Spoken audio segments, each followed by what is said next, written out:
Welcome to Bees Learn Lab, where we turn ideas into success. Let's dive into the business of learning. So today we'll be doing COIDA, Compensation for Occupation, Injuries and Diseases Act. We call it COIDA. C for compensation, O for occupation, I for injuries, and D for diseases, and A for act. So this act provides protection to employees who get injured or ill or get killed in the workplace. So right now let's go into the purpose of this act.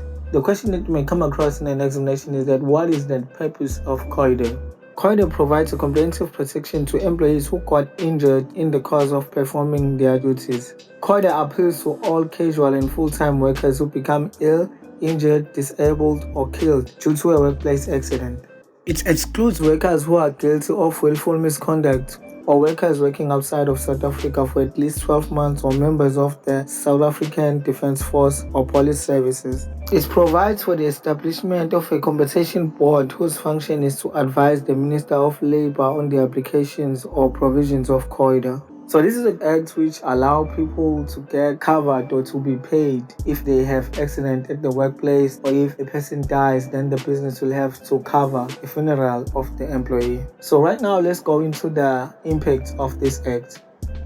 Let's check the positives and negatives of this act. What is good about it and what is bad about it.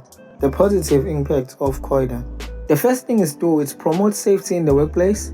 Employees do not contribute towards this fund. Claiming processes are relatively simple. It eliminates time and cost spent on land civil court proceedings. Any compensation to an employee or the family is exempt from income.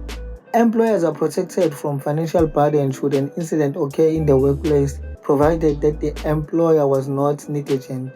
Makes business more socially responsible, as they cannot just employ workers at random in dangerous working conditions.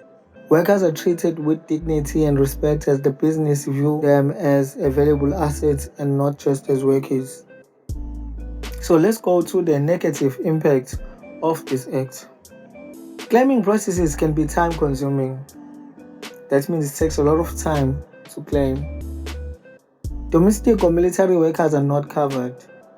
Workers who are temporarily or permanently employed in a foreign country are not covered. Employers may be forced to pay heavy fines if they are found guilty of negligence or not enforcing safety measures. Implementation processes or procedures required by the Act may be expensive. Procedures required by this Act may be costly, as paperwork places an extra administration burden on business. Employers have to register all their workers or make annual contributions to COIDA, which may result in a cash flow problem. It is very important for a business to comply with this act to avoid penalties. So what actions are regarded as non-compliance by COIDA? Employers who bribe or prevent employees from reporting the accident or injuries. Providing false information about previous serious accident or occupational diseases. Employers who do not contribute to the compensation fund. Employers who do not allow claims for injuries, discrimination against the injured employees. Employers that take too long to process claims or delay the claiming process. Compensation that is set off against any debts of the person entitled to the compensation. So if you do these actions which are regarded as non-compliance, then there are penalties that you have to pay. So let's go for the penalties of COIDA. Businesses can be fined for refusing to lodge the claim or contravening the act.